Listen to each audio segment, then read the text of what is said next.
Shalom pemirsa yang dikasihi Tuhan, roda kehidupan seolah terhenti ketika kenyataan tak diduga menerpa secara tiba-tiba. Kehilangan demi kehilangan merengut secara paksa sampai berasa tak bersisa. Memupuk harapan tak berujung, tak jua menjadi nyata. Keterpurukan membuat tak berdaya. Namun Tuhan berjanji tak akan pernah meninggalkan anaknya berjalan seorang diri. Firman-Nya mengatakan, aku sekali-kali tidak akan membiarkan engkau, dan aku sekali-kali tidak akan meninggalkan engkau. Tuhan menetapkan langkah-langkah orang yang hidupnya berkenan kepadanya. Apabila dia jatuh, tidak akan pernah tergeletak, sebab tangan Tuhan menopangnya. Kasih setia Tuhan menopang kehidupan anak-anak yang berkenan dan berserah kepadanya. Dan kuasa Tuhan akan membangkitkan dia kembali. Pemirsa, itulah gambaran kehidupan daripada seorang anak Tuhan yang akan berbagi kepada kita pada saat ini. Dr. Nita Sinaga Kristianto. Mari kita sapa dia. Dr. Nita, senang sekali bisa ketemu pada hari ini. Ya Bu Ade, apa kabar Bu Ade? Puji Tuhan, kabar saya baik. Gimana kabar Dok Nita? Puji Tuhan. Puji Tuhan, baik juga ya. Ya. Dok Nita ini 2 tahun ya, 2 tahun Ya, lebih 2 tahun. sudah berlalu sejak kepulangan suami tercinta Bapak Kokoh ke rumah Tuhan ya. Kalau orang bilang mungkin akan komentar nggak kerasa ya gitu ya, tapi bagi yang ngalami, wah luar biasa ya Dok ya. Ini saat-saat yang tentunya tidak mudah, saat-saat yang sulit sekali ya. Iya, Ya. benar Bu Ade. Namun saya percaya ada kasih pemeliharaan berkat Tuhan sudah dinyatakan bagi Dok Nita dan keluarga ya, sehingga pada hari ini kalau Dok Nita bisa berkata you raise me up ya, itu pun merupakan kesaksian daripada karya Tuhan. Benar Bu Ade. Iya, Benar sekali. Tidak mudah, tetapi bersama dengan Tuhan saya dimampukan untuk melewatinya. puji Tuhan ya. Ya.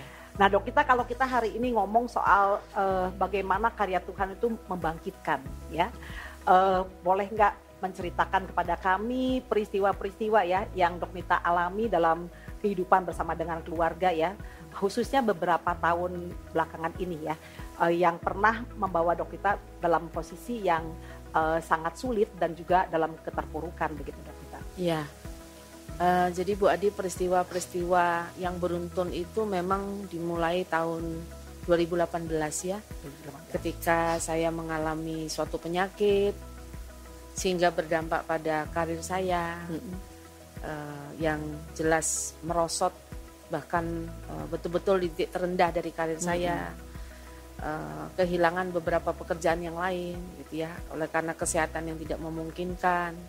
Dan itu berdampak juga kepada mental saya dan ya, psikologi saya. Ya. Dan itu berlangsung terus sampai tahun 2020, 2021 awal. Saya waktu itu merasa optimis bahwa sepertinya semua mulai membaik gitu ya.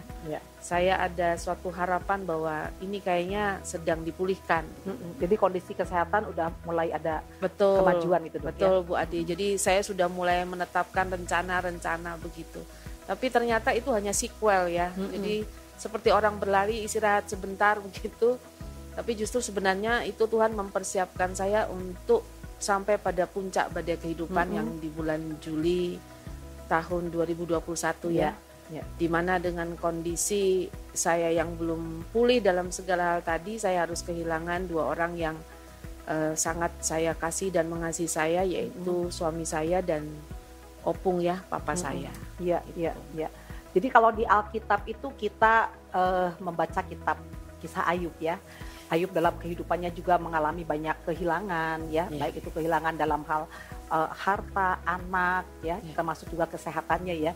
Jadi saya mendengarkan penuturan Dok Nita ini dalam versi yang berbeda ya Dok ya. Begitu banyak kehilangan juga sudah dialami dalam masa kurang lebih 2018 sampai 3 tahun 4 tahun belakangan itu ya Dok ya. Apakah dalam kondisi yang seperti itu Dok Nita masih bisa mengatakan bahwa Tuhan itu baik, Dok? Ya, jujur di awal saya belum bisa mengatakan Tuhan itu baik. Saya hanya sampai pada titik mengatakan Tuhan itu berdaulat. Ya. Tetapi di dalam perjalanan saya berelasi dengan Tuhan yang berlangsung dari 2018, 2000 sampai 2021, 2021 sampai sekarang, saya bisa mengatakan dengan pasti bahwa Tuhan itu baik, sangat baik. Jadi statement itu pun lahir melalui suatu sekolah iman, proses iman, perjalanan iman juga ya Dok ya? Betul Bu Ade, dan sekolah iman yang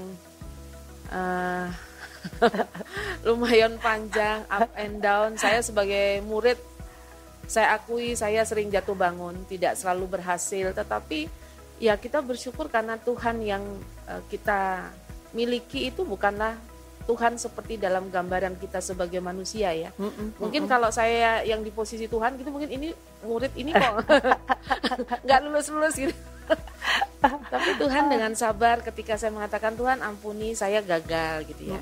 Saya masih ada mengeluh, saya masih ada mempertanyakan, saya masih meragukan. Tapi Tuhan dengan sabar pasti, ya saya mengerti anakku karena memang kamu manusia berdosa. Tetapi itulah pembedanya Tuhan yang kita miliki, Tuhan Yesus yang sudah ada dalam diri kita itu dengan setia menuntun, menyertai. Jadi ya, guru agung dari kehidupan kita ya, ya. Itu yang membuat saya bisa saat ini akhirnya mengatakan bahwa Tuhan itu baik, sangat baik. Puji Tuhan. Nah, Dok, kita bisa saya bayangkan sih ya, dalam kehidupan posisi lagi di puncak ya, di puncak, keluarga juga baik, anak-anak juga bertumbuh dengan baik, karir juga moncer gitu ya Dok ya. Dipakai di mana-mana dalam berbagai kesempatan pelayanan, pekerjaan, begitu mendapatkan banyak kepercayaan Dok. Kita tiba-tiba harus mengalami seperti itu ya. Jadi mungkin hantamannya juga sampai dibikin terpuruk begitu ya Dok kita ya. Nah turning point-nya tuh gimana tuh Dok? Kok bisa sampai kembali bisa kepada statement pengakuan akan kedaulatan Tuhan, kebaikan Tuhan begitu? Jadi turning point-nya adalah ketika saya disadarkan oleh Tuhan dalam kondisi titik terendah tadi, yang dimana saya tidak mampu berbuat apa-apa, hanya bisa berdiam diri doa. Dalam keadaan saya dalam keadaan tidur di tempat tidur, saya disadarkan akan salib Kristus ya. Saya dibukakan dan seperti melihat dengan jelas bagaimana salib Tuhan Yesus yang mati di atas kayu. Dan itu seperti mengingatkan saya, Tuhan seolah-olah berkata kepada saya,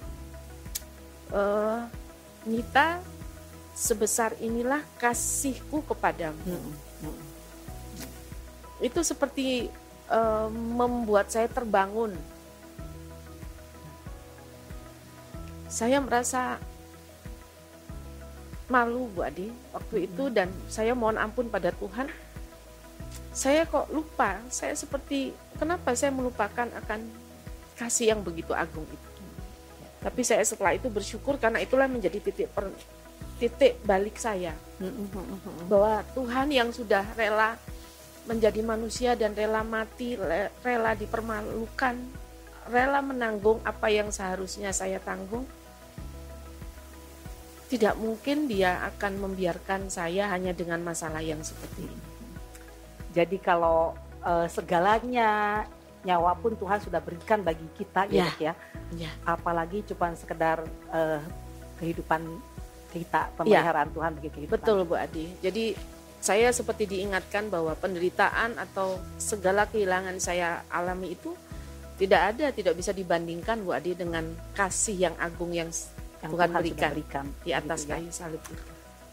Nah Dok, kita bagaimana situasi kondisi hidup Dok kita sekarang ya, sehingga Dok kita merasa bahwa Tuhan itu sudah berkarya ya, sudah membangkitkan Dok kita daripada keadaan yang begitu terpuruk dan merasa tak berdaya ya.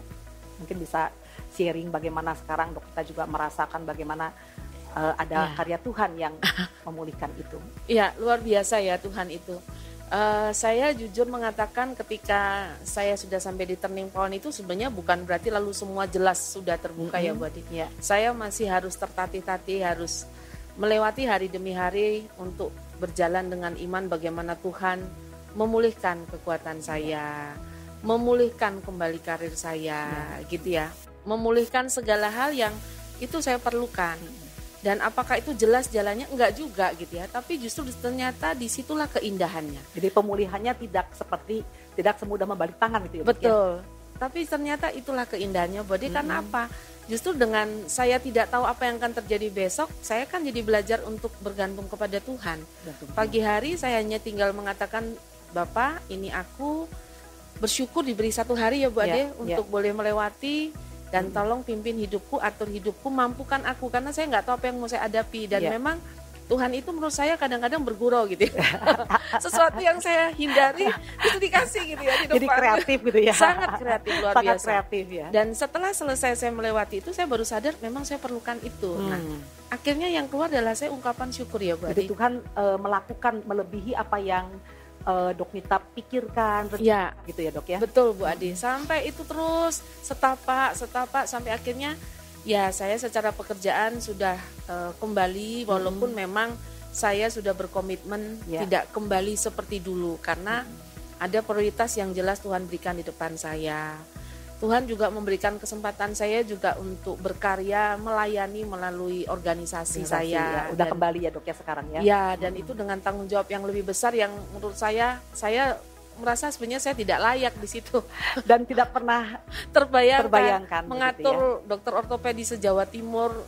Itu bukan dalam bayangan saya karena saya berpikir saya hanyalah seorang perempuan gitu ya, dengan di dunia yang kebanyakan mayoritas laki-laki gitu ya. Terus saya juga saat ini dipercaya juga untuk berada dalam dunia pendidikan kembali begitu ya. Dan banyak hal lain lagi termasuk boleh dipercaya, diberi kesempatan untuk boleh melayani itu so amazing gitu ya Bu Adi. Saya hanya bisa mengatakan bersyukur karena untuk cara Tuhan dalam menyatakan kepada saya kasihnya tadi. Jadi kan tadi kasih turning point-nya di kayu salib, tapi berikutnya apa dalam dunia nyata? Yaitu pelan-pelan dia akhirnya bukakan yang membuat saya akhirnya semakin takjub dan mengatakan Tuhan itu baik dan luar biasa. Tuhan ya. Jadi ada nggak Dok perbedaan sikap ya dalam Dok Nita itu menerima, menyikapi, menanggapi karya Tuhan dalam kehidupan ya dibandingkan dengan dulu. Ya kan sekarang Dok Nita udah melewati satu spiritual journey bersama dengan Tuhan, ada sekolah iman sudah dilalui ya, mengalami saat yang paling bawah begitu ya, terpuruk ya, dan sekarang merasa Tuhan juga berkarya untuk memulihkan, membangkitkan lagi ya. Ada perubahan sikap nggak kalau kita pikirkan dengan zaman dulu nih ya, zaman dulu saatnya masih jaya-jayanya strong gitu ya, dengan kekuatan sendiri ya. Ada nggak perbedaannya dan kemudian mungkin ada komitmen dari Dok Nita kepada Tuhan juga yang daripada itu kami pendengar bisa belajar gitu. Ada Bu Ade, jelas sekali yang pertama adalah relasi dengan Tuhan ya. Saya makinnya menyadari bahwa peristiwa-peristiwa yang Tuhan izinkan terjadi itu kalau sekarang saya memandangnya saya justru bersyukur sekali. Memang pada waktu mengalami itu sakit pol. Sakit pol. Tapi sekarang saya justru bersyukur dan bersyukur nggak bisa selesai untuk mengucap syukur karena ada perubahan satu tentang relasi saya dengan Tuhan. Dengan Tuhan ya. Jujur dulu itu bukan saya tidak berelasi dengan Tuhan, tapi relasi itu apa dengan Tuhan itu saya melihat dalam konteks yang tidak lengkap. Itu yang saya alami. Jadi kita sering melihat Tuhan itu adalah, oh Tuhan Engkau maha kuasa, maha besar, maha agung. Tapi ketika kita melakukan sesuatu, sebenarnya di dalam hati kecil kita itu ada mengatakan, ini hasil kerjaanku loh. Aku bisa karena aku mampu. Jadi di mulut ngomongnya apa, di hati itu bisa lain ya Dok ya. Belum lagi kadang kalau kita sudah mampu itu kita lupa. Jadi Tuhannya kita masukkan di saku nih.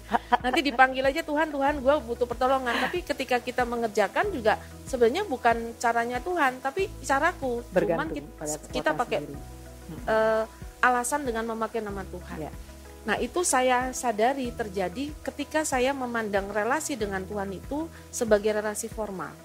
Sebenarnya saya belajar dan diajar oleh Tuhan bahwa Tuhan itu adalah pribadi.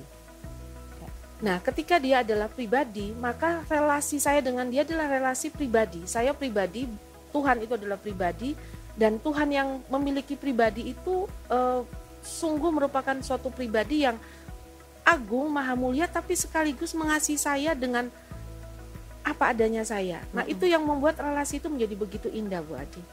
Ketika Tuhan menyadarkan betapa saya selama ini dikuasai oleh entitlement, merasa layak. Ini kan sering ya. Saya jujur tidak pernah melakukan kejahatan sampai di penjara ya, Bu Adi. Tapi sebenarnya di mata Tuhan bukan itu loh. Tidak jadi jaminan bahwa saya pelayanan, saya sudah menerima Tuhan Yesus sebagai Tuhan, sebagai juru selamat pribadi. Tapi sebenarnya seberapa saya mengenal Tuhan, itu ternyata harus saya jujur mengatakan mohon ampun sama Tuhan, ternyata masih sangat di permukaan. Nah, dalam 3 tahun ini saya seperti di bawah Tuhan lebih dekat lagi, sampai pada titik seperti istilahnya dalam setiap detik hidup saya itu saya betapa indah karena saya tahu saya dekat dengan Tuhan secara pribadi. Dan itu yang saya rasakan nampak nyata adalah saya sekarang namanya rasa khawatir, rasa gelisah, itu kok hampir tidak ada ya Bu Adi. Bukan berarti nggak ada yang dihadapi yang susah. Kegagalan yang masih banyak mau jadi apa.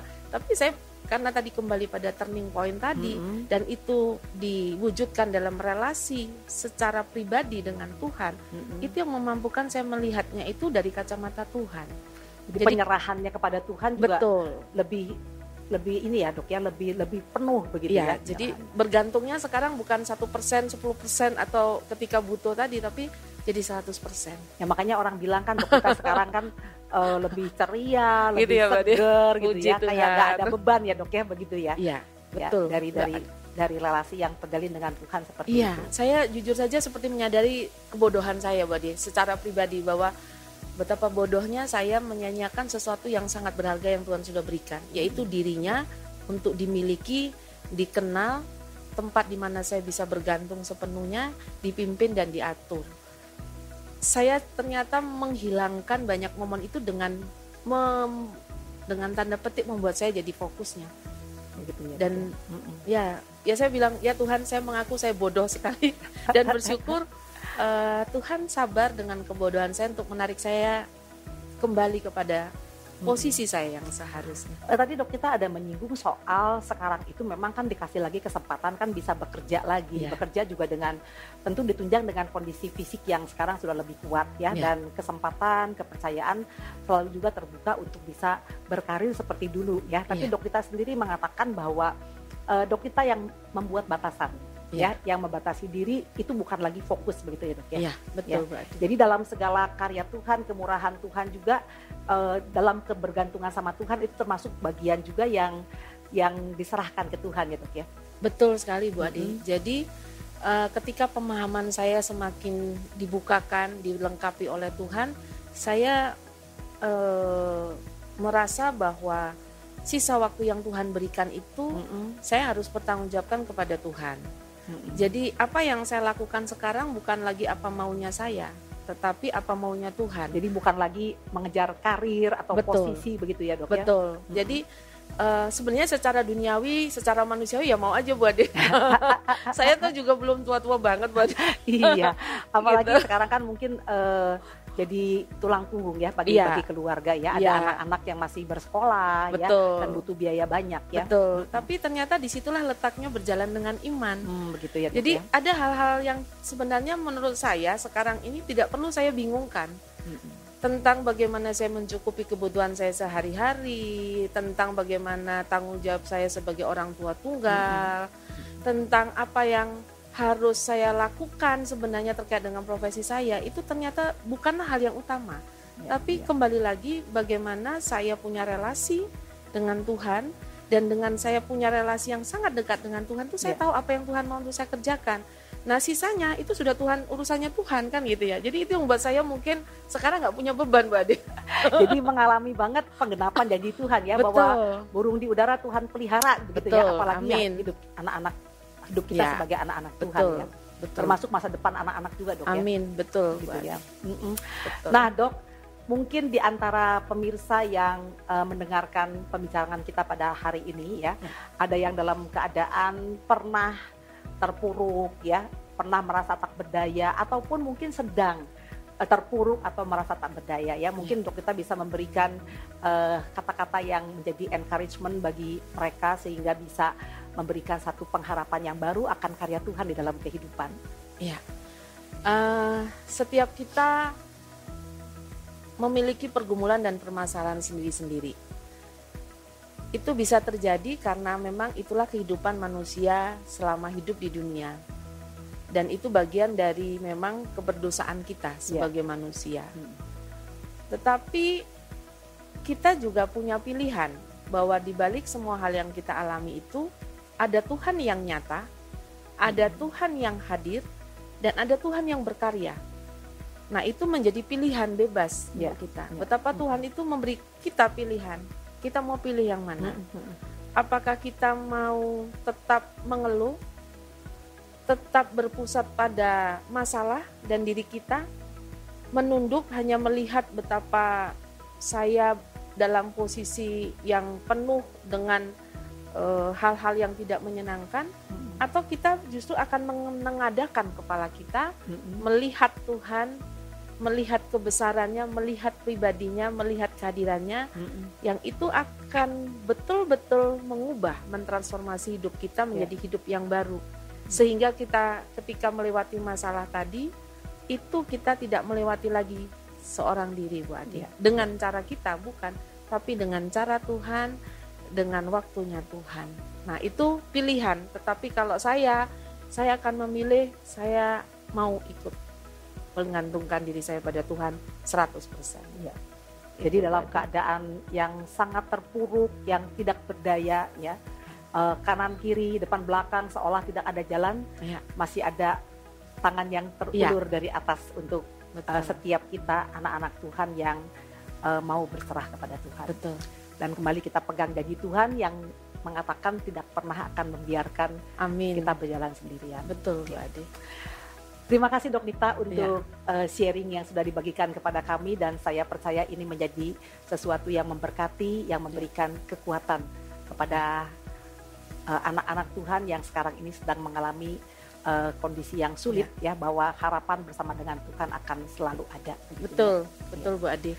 Boleh sedikit menyampaikan ayat yang sekarang menjadi penghiburan dan kekuatan buat saya, Bu Ade ya. Kalau dulu kan Roma 12 ayat 12. Nah, lanjutannya Tuhan sekarang memberi dari Yeremia 17 ayat 7. Diberkatilah orang yang mengandalkan Tuhan, yang menaruh harapan pada Tuhan. Setelah saya sedikit buka itu, ternyata kata-kata yang dipakai itu kan adalah trust dan confidence. Jadi percaya itu bukan percaya, oh saya percaya tapi sebenarnya dalam hatinya enggak percaya. Betul-betul mempercayakan diri. Dan itu betul-betul menguatkan saya untuk melangkah terus hidup saya sampai nanti Tuhan mengatakan, Nita pulang yuk. Jadi udah harus ada kesiapan juga untuk itu ya. Iya Bu Ade, betul. Iya. Sekali lagi terima kasih ya. Sama-sama Bu Ade, terima kasih. Para pemirsa sekalian, kiranya kuasa kebangkitan daripada Kristus boleh membawa kebangkitan juga dalam kehidupan kita sekalian, ya, secara khusus bagi para pemirsa yang mungkin saat ini sedang menghadapi pergumulan-pergumulan berat, masa-masa yang sulit dalam kehidupan, keadaan yang terpuruk dan merasa tak berdaya. Biarlah kita boleh terus memiliki iman pengharapan kepada Tuhan yang telah bangkit dan memberikan hidupnya bagi kita. Dan kiranya Tuhan juga boleh memberikan kita semangat dan sukacita untuk boleh melanjutkan hari-hari dalam kehidupan kita. Terima kasih untuk kebersamaan pada saat ini. Sampai jumpa, Tuhan memberkati kita sekalian.